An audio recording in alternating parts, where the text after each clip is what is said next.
The Hoosiers did it again on Monday with another win over a ranked team on the road, made history in the process as well. You are Locked On Hoosiers, your daily podcast on the Indiana Hoosiers. Part of the Locked On Podcast Network, your team every day.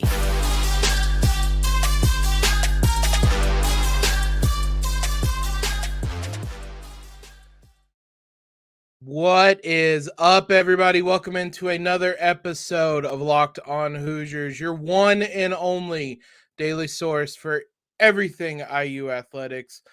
I'm your host, as always, Jacob Rude. Want to thank you for making us your first listen every day. Want to thank our newest sponsor, FanDuel Sportsbook, the official sportsbook of Locked On. Make every moment more. Visit FanDuel.com/LockedOn today to get started. IU women's basketball team for the second straight game came up against a top 25 opponent on the road. This time a top 10 Michigan team, top 15 actually, I believe, Michigan team. And for the second game in a row, they come away with a victory. They did it on the defensive end. They did it a little bit on the offensive end as well. And in the process, now have the best start in school history. 18-1 this season with a 92-83 win on Monday over the Wolverines. This team is as impressive as it gets. Everybody stepped up on Monday, but it was the defense that was most impressive. Forced the Wolverines into 12 turnovers, 48% from the field, but absolutely dominated the glass. Michigan had just 24 rebounds, 5 offensive. IU had 41 rebounds, 14 offensive, led to 15 second chance points, outscored them by 10 on second chance points alone. It's one of those things. It ended up being a 9-point game. You win the second chance points by 10. It's small things like that come away with the victory. But it was a lot of things that led Indiana to the win. Grace Berger was phenomenal down the stretch. Slow game throughout, didn't do a ton, finished with 10 points, 6 assists, had 4 fouls, 4 turnovers. Wasn't her best game, but fourth quarter, 8 points, 4 or 5 shooting, had a block, played all 10 minutes, was ice cold down the stretch. Mackenzie Holmes got into foul trouble, exited the game about 90 seconds into the fourth quarter. Michigan went on a bit of a run. I think they got the lead down to 6, and Grace Berger said, that's enough. We're done here. Got to the rim, hit the turnaround jumper, was just ice cold from Grace, and absolutely phenomenal from her. She was what Indiana needed her to be at the end of the game, but it was a lot of people that got Indiana to that point. They controlled this game basically throughout. They trailed for 56 seconds, and they were only tied for 2 minutes and 19 seconds, led for just shy of 37 minutes in this game. Mackenzie Holmes, her 9th double-double of the season, 25 and 10. We said this was a game that was going to be decided in the post. Holmes versus Kaiser. Holmes goes 9 of 16 points, 25 and 10, 4 offensive rebounds. Meanwhile, Kaiser, it was a lot of people that stepped up to really frustrate her throughout the day. 4 of 13 from the field. It was Mackenzie Holmes. It was Lily Meister, a freshman who came in when Holmes had the foul trouble. She came in and made a number of big plays and held her own against Kaiser in some big moments, especially in that fourth quarter, had a couple of blocks. And I mean, ultimately Kaiser goes 4 of 13 because of the defense at Holmes, Meister. A lot of people played in this game. There were a lot of people cycling through, but the Hoosiers, as they have all season, just staunch defense. And it was Leah Brown who carried Michigan through this game. I believe she set a career high with 31 points. Layla Falia had 21, and outside of that, there wasn't a lot going on for the Wolverines. This was the top 2 defenses in the Big Ten. So IU is number 1. They had 83 points scored on them. but they hung 92 on the second best defensive team in the Big Ten. So IU will hang its hat on its defense, and Terry Moore said as such after the game, but their offense continues to be kind of the difference between last year's team and this year's team. 6 players were in double figures in this one to go along with Holmes, Sara Scalia. We'll talk about her in a minute. Grace, we mentioned, Sydney Parrish, Chloe Moore-McNeil, Yarden Garzon, all with at least 10 points in this game. So they can just attack you in a number of ways. When Holmes is out in foul trouble, it was Berger, it was Garzon, it was Chloe Moore-McNeil getting to the rim. It was the team getting out in transition a little bit. They only had 2 fast break points, but it was kind of pushing the ball up the court and forcing the defense into mismatches or kind of those secondary fast break type of things that this team is so good in just a number of different ways that it's what makes them difficult. Is there's just a number of ways that they can beat you. And as we said, the rebounding, probably one of the biggest factors in this game. Defensive possessions have to, we talk a lot about defense, just kind of man-to-man zone, just forcing misses and stuff like that. You have to get the rebound to finish off a defensive possession. Indiana did that on Monday, held them to 5 offensive rebounds, just 5 second chance points, win the rebounding battle by 17, almost doubled them up, or excuse me, almost tripled them up in offensive rebounds, 14-5. So all around an impressive display from Indiana. The 18-1 start, as I said, best in program history. They're now tied atop the Big Ten. Ohio State lost on Monday. We'll talk about that toward the end of the show. Sets up an even bigger game on Thursday. But ultimately, the Hoosiers come away with a big win, again in a hostile environment. Impressive. This team just impressive every step of the way. We'll talk about some of the individuals, dive in a little bit more into Sara Scalia specifically, breaks out of her slump. Indiana badly needed it, so impressive from her. We'll talk about all those in just a second, but we got to talk about our new sponsor, FanDuel. Super excited for FanDuel, super excited for the NFL playoffs. They are here, and we're excited about our new sports betting partner for Locked On because they're the number 1 sportsbook in America, FanDuel. If you're new to FanDuel, that is even better. They have so many great features that make betting on sports fun and easy. I use FanDuel all the time. They're downloaded on my phone. They're my go-to source for betting. They always have been. And new customers, if you join today, you can get started with $150 in free bets. That is not me misspeaking. $150 in free bets guaranteed. All you have to do is place your first $5 bet. Just sign up at fanduel.com/lockedon. You can see it right there for those watching on YouTube. There's your link. FanDuel has all your favorite bets from the money lines to the point spreads to the player props. My favorite are the same game parlays. Who doesn't love a parlay? That's true degeneracy. That's my go-to. Make those same game parlays, whether it's Trace Jackson Davis points, rebounds, assists. Maybe you want to throw in some Jalen Hood-Schifino points in there as well. Maybe you think the Hoosiers will win. Whatever it is, rack them all up, get some big payouts, especially with how IU is playing right now. It's all on an app that's safe, secure, and super easy. So football fans, don't miss out. Place your first $5 bet. Get $150 in free bets, win or lose, at fanduel.com/lockedon. Make every moment more with FanDuel, official sportsbook partner of the NFL. Easier said than done. Big thanks to you guys for making Locked On your first listen every single day.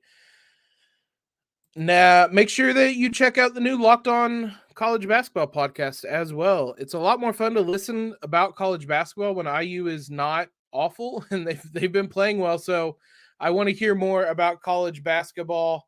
That's why I tune into Locked On College Basketball. They have everything from big name experts, insiders, coaches, players. They have it all. It's available on YouTube and wherever you guys get podcasts.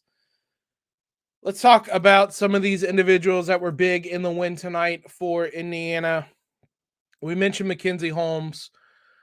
It bears mentioning her again. She was plus 15 in 29 minutes, tied for team high honors, 9 of 16 from the field, 7 of 9 from the line, 25 points, 10 rebounds, 9th double-double, National Player of the Year level here. Like she continues night in and night out to play as well as anybody in the country. Again, she came up against probably the second or probably the third best post player outside of her in the Big Ten. It's Holmes, it's Sonano, it's Kaiser. Holmes won this battle definitively. 25 and 10. We mentioned Kaiser's stat line. It went a huge way. It was all these little things that add up that led to the Hoosiers coming away with a win. So again, similar to how we discussed with Trace in the last couple of games, how it shouldn't really feel normal for 25 and 10, but that's just a testament to how good Mackenzie Holmes is. Absolutely phenomenal from her. A huge game. You can rely on her no matter home, away, no matter who the opponent is. She's going to have a big game. She did it again on Monday against Michigan. Sara Scalia, though, she deserves all the praise. She has been mired in a shooting slump. Like the definition of mired in a shooting slump. She has really struggled. IU, Terry Moore never lost faith in her. Kept putting her out there. Obviously, she was the one that came out of the starting lineup when Grace Berger came back. Finally, on Monday, breaks out of that shooting slump with 19 points. It was our first game in double digits since December 18th against Morehead State. Again, another one of those things. IU needed it. 19 points, 7 of 10 shooting, 3 of 5 from the field. Played 23 minutes and tied Mackenzie with plus 15 honors. It was a relief, if anything else, to see her shoot like that. It was the first time she made at least 3 threes since that UNC game when she was shooting them from the parking lot and burying them. So it was needed. You just felt good watching her finally knock shots down. She was getting the looks, but she couldn't knock them down in games prior. But as I said, IU kept the faith in her, kept her out there. Hopefully this will turn things around because that just adds more. It's another dynamic player that the Hoosiers can add if they can get Sara Scalia in her shooting on a night-to-night basis. Grace Berger, again, phenomenal down the stretch. We've talked ad nauseum about her in recent weeks since her return, just what she brings to this IU team. And she brought it again on Monday. It was the poise down the stretch. It was when Michigan was making their run late. When they cut it to 6, their arena's starting to get loud. In those games without Grace, you get a little bit worried because especially with Mackenzie Holmes on the bench in foul trouble, who steps up? When you have Grace, though, she brought the ball down the court, directing offense, kept it, didn't get sped up, got to the rim, finishes at the rim for an and one, couple possessions, maybe the next possession, hits a little turnaround jumper. Late in the game, they're running clock. She weaves her way into the lane again, finishes again as IU is kind of running down the shot clock. Phenomenal from her. An understated 10 points, 6 rebounds, or 6 assists and 3 rebounds. She struggled a little bit in the first 3 quarters. She was everything IU needed her to be in the fourth. Sydney Parrish knocked down a trio of 3-pointers to finish with 12 points. Yarden Garzon had 10 points on 4 of 5 shooting, added 5 rebounds, did a little bit of everything, an assist, a block, a steal, played 32 minutes. And Chloe Moore-McNeil. This this role she's in now that Grace Berger is back, where she can kind of be this secondary playmaker type, is exactly the role that she excels in. She had 7 assists. It's hard to call her a secondary playmaker when she has 7 assists, but 12 points, 7 assists, 4 rebounds, 2 blocks and a steal, played 36 minutes. It's a comfortable role for her. She had a couple of big defensive plays. Both those 2 blocks were very loud blocks. So just a number of different players stepping up in this one. We mentioned Lily Meister as well. A team effort, a balanced attack, and it gets the Hoosiers to 18-1. Sets up some intriguing games, an intriguing Big Ten standings now, with Ohio State's loss to Iowa. We'll take a look at that. We'll take a look at what the standings look like after Monday, and we'll look ahead a little bit to IU's game against Ohio State. We'll do all that here in just a moment. Hats off to Caitlin Clark. The only reason Mackenzie Holmes isn't running away with the Big Ten Player of the Year trophy is because Caitlin Clark, my word, the Hawkeyes go into Ohio State on Monday. It started a little bit before the IU game, and Caitlin Clark, phenomenal. Iowa wins 83-72 because Clark plays all 40 minutes and has a triple-double, 28 points, 15 assists, and 10 rebounds. That is against number 2 Ohio State. Caitlin Clark, you want to talk rarefied company. Caitlin Clark and Dwayne Wade are the only women's or men's D1 players with a triple-double versus an AP top 2 opponent since 1999-2000. Wade obviously did it in the NCAA tournament under Tom Crean. I'm sure you guys remembered that. But Caitlin Clark, my word, to do this period is incredible. To do it on the road is elite stuff. Monica Sonano, we mentioned her. She was great, 11 of 13 with 22 points.